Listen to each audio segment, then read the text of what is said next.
देखिए, एक बहुत अनफॉर्चुनेट और दुखद घटना घटी। और 10 मार्च को जैसे ही शिमला जिला पुलिस को पता लगा कि लेट श्री बिमल नेगी जी मिसिंग हैं, जिला शिमला पुलिस ने तत्काल अपनी कार्रवाई की, परिवार के साथ सहयोग किया। परिवार ने भी पुलिस को सहयोग दिया और उन सभी संभावित जगहों को तलाशने का प्रयास किया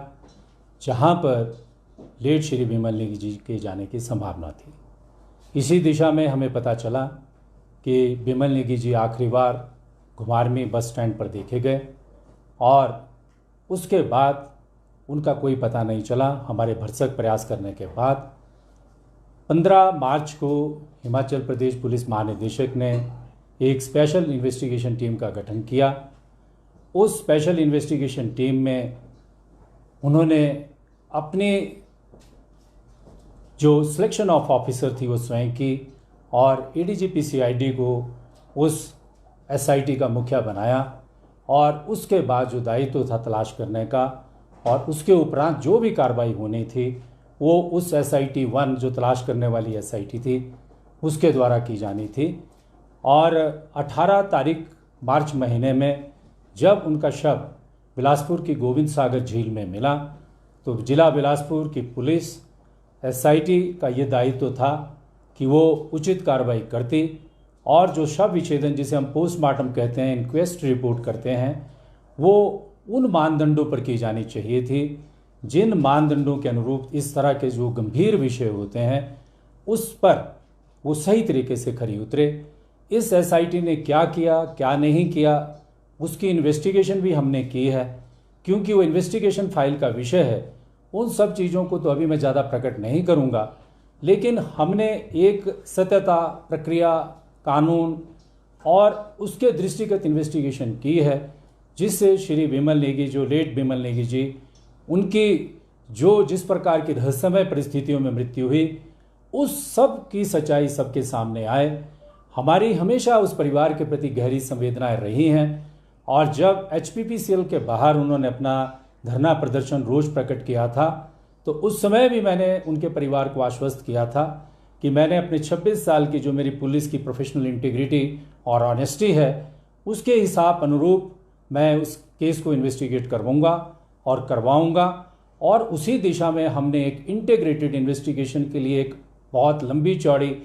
एक्सपीरियंस टीम बनाई और एक डिफाइंड कंटूर जो है उसका इन्वेस्टिगेशन का तय किया।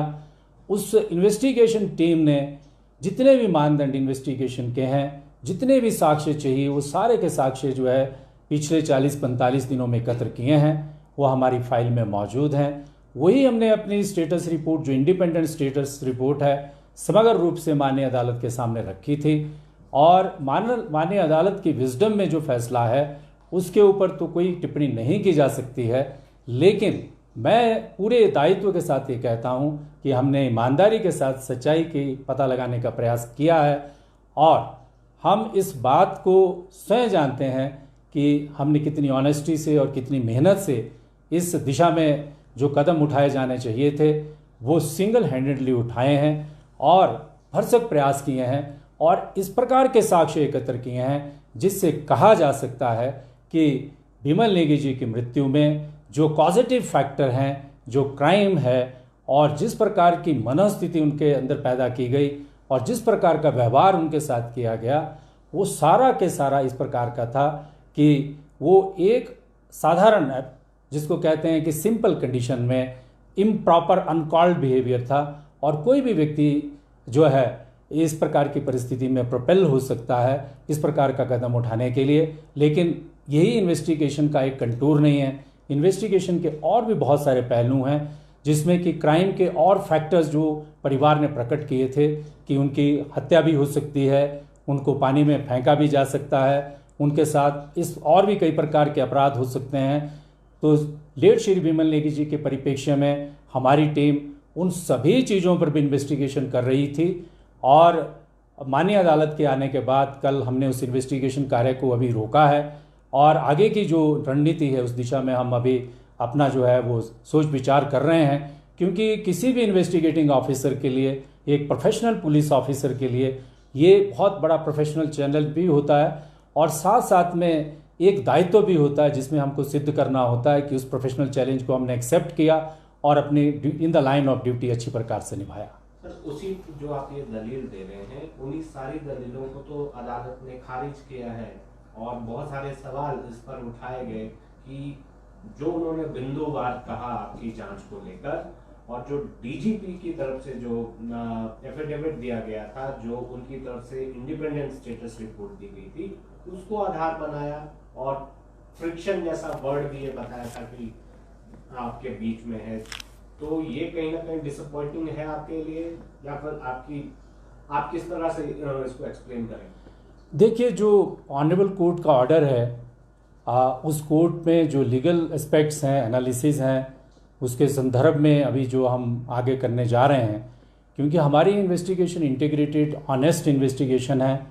पुलिस महानिदेशक ने उस इन्वेस्टिगेशन में जो एफिडेविट और जो शपथ पत्र दायर किया है वो बहुत ही गैर जिम्मेदाराना तरीके से दायर किया हुआ शपथ पत्र है। उसमें उनके अनेक कारण हैं। उन्होंने इन्वेस्टिगेशन के जो प्रीमाइस हैं, जो पैरामीटर्स हैं, उनको ब्रीच किया है। उसके क्या कारण हैं वो मैं स्पष्ट कर देता हूं कि किन अल्टीरियर पर्पसेस के साथ उन्होंने ये शपथ पत्र दायर किया। हम सब जानते हैं कि रिसेंटली हिमाचल प्रदेश सीआईडी में एक घटनाक्रम हुआ था। सीआईडी ने एक जांच की थी। जांच करने के बाद एक चिट्ठी को जो उनकी गुप्त चिट्ठी थी उसको ऑफिस से निकाल कर चुरा कर लीक करवाया गया था और उस दिशा में एक एफआईआर पंजीकृत हुई है। मुझे इसमें कहने में कोई संकोच नहीं है कि उसमें जो हमारे पुलिस महानिदेशक हैं उनका निजी स्टाफ जो है संलिप्त है और उनकी इन्वेस्टिगेशन चल रही थी। इसी दौरान जो है उस इन्वेस्टिगेशन को बाधित करने के लिए उन्होंने अनेक प्रयास किए और यही नहीं है, इसके अलावा भी अनेक ऐसी शिकायतें जिला शिमला पुलिस को प्राप्त हुई हैं जिसमें पुलिस महानिदेशक के आचरण के संदर्भ में गंभीर प्रश्न उठाए गए हैं। अभी कुछ समय पहले हमारे पास एक शिकायत प्राप्त हुई जिसमें एक विनय अग्रवाल नामक व्यक्ति के संदर्भ में यह प्रकट किया गया है कि पुलिस महानिदेशक ने एक रिपोर्ट तैयार की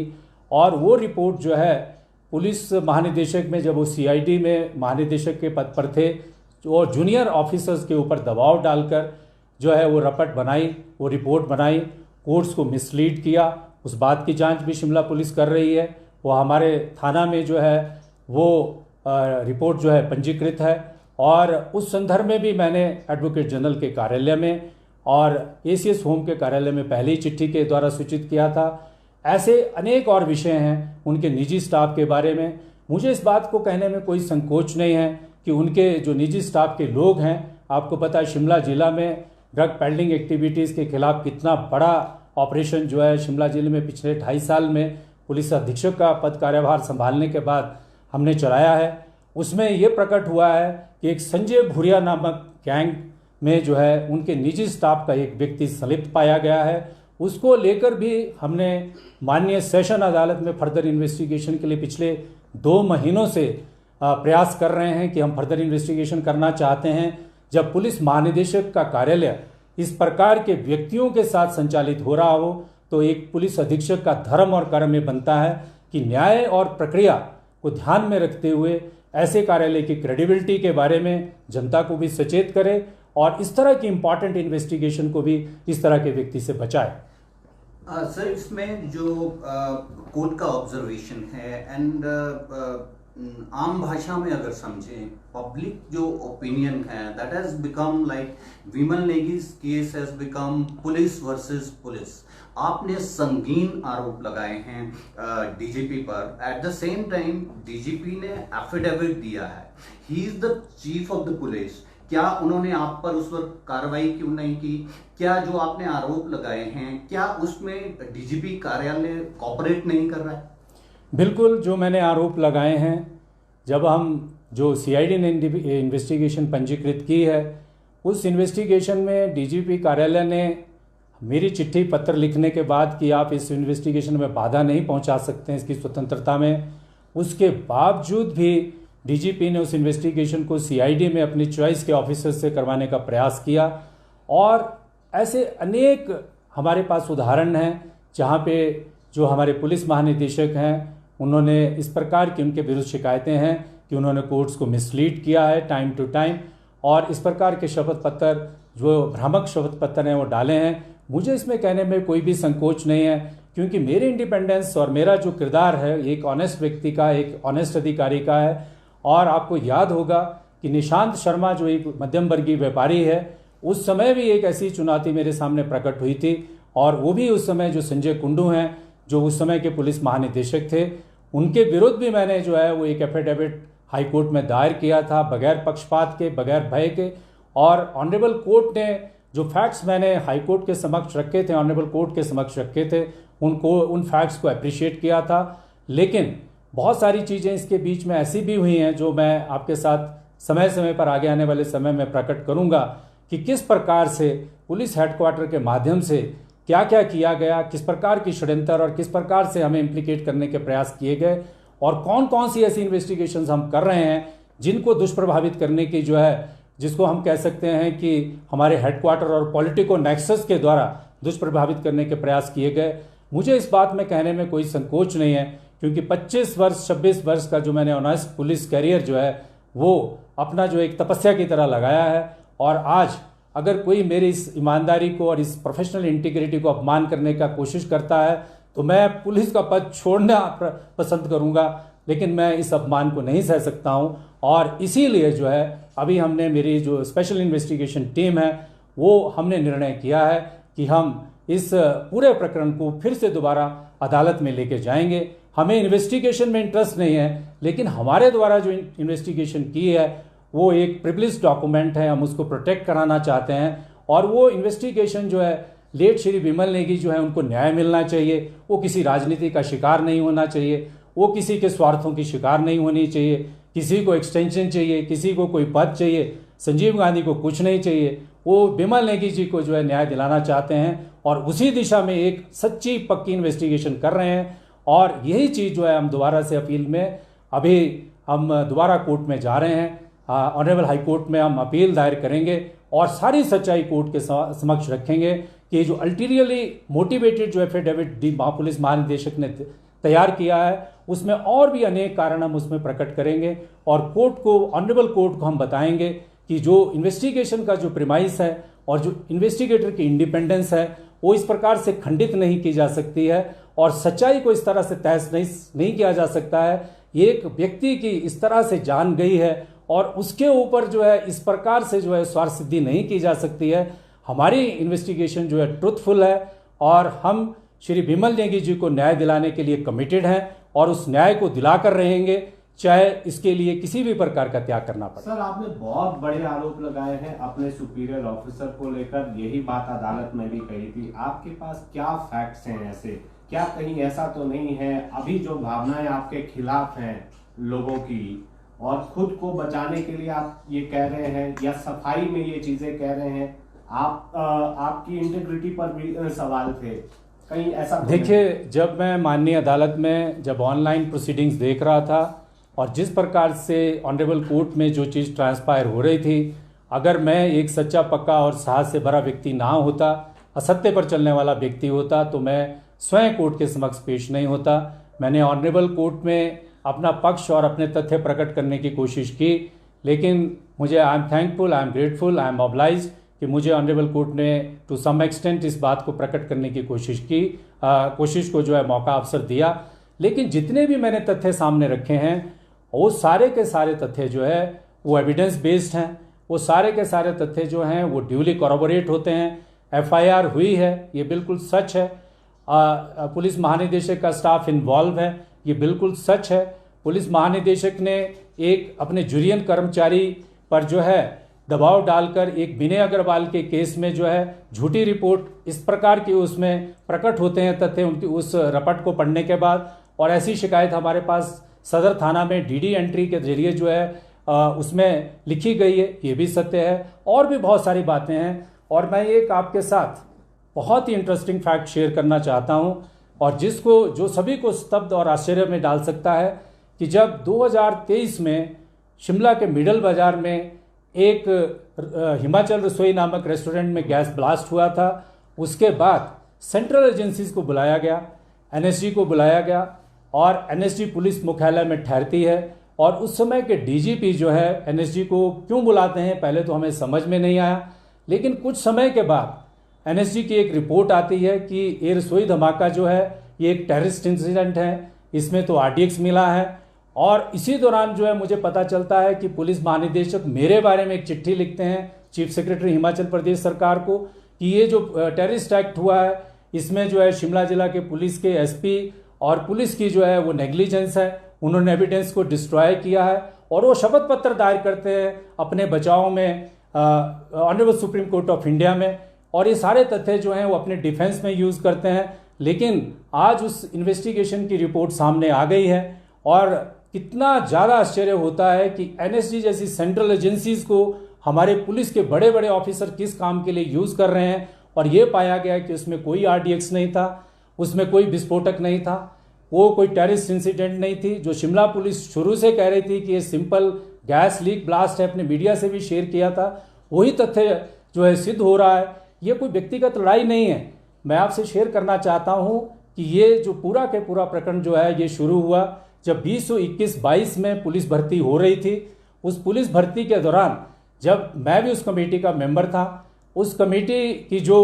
प्रोसीडिंग्स थी, जब मैंने उसमें देखा कि उसमें पुलिस भर्ती में ग्रॉस इरेगुलरिटीज़ हो रही हैं, तो मैंने अपना एक डाइसेंटिंग नोट दिया था। और उस डाइसेंटिंग नोट देने के बाद कुछ समय के बाद ये प्रकट हुआ कि पुलिस भर्ती में बहुत भारी धांधली हुई है और वो धांधलियाँ भी जो है उसकी जांच भी सीबीआई को दी गई थी। मुझे नहीं पता कि जिस पैमाने पर जो धांधली हो रही थी उस पैमाने पर सीबीआई ने क्या जांच की है, किस किस को पकड़ा है, किस किस व्यक्ति के खिलाफ जो है कार्रवाई की है। लेकिन उस सत्य धर्म को और अपनी ड्यूटी को मैंने निभाया और उसके प्रतिकार स्वरूप जो है पुलिस मुख्यालय के बड़े बड़े जो अधिकारी हैं वो एक ग्रज मेरे से रखते हैं और उसी के परिणाम स्वरूप जो है आज तक ये सारी के सारी जो सत्य की राइट और रॉन्ग की जो लड़ाई चल रही है वो लगातार चल रही है। लेकिन समय ने ये बताया है कि तस्करों के विरुद्ध लड़ाई हो, एक्सटॉर्शनिस्ट के विरुद्ध लड़ाई हो, चाहे उसमें कोई भी पुलिस का कोई छोटा अधिकारी हो, बड़ा अधिकारी हो, it is my commitment against crime कि मुझे उस दिशा में जो है अपना फर्ज अच्छे से निभाना है। संजीव जी,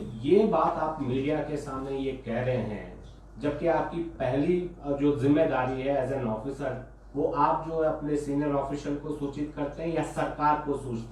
सूचित करते हैं। क्या आपने सरकार के ध्यान में लाया? सरकार को इन सारी चीजों का पता है, आपने तथ्य भी पेश किए हैं। देखिए, जहाँ तक एनएसजी के गैस ब्लास्ट की बात है, जहाँ तक डीजीपी साहब के कंडक्ट की बात है, मैंने पहले भी कहा,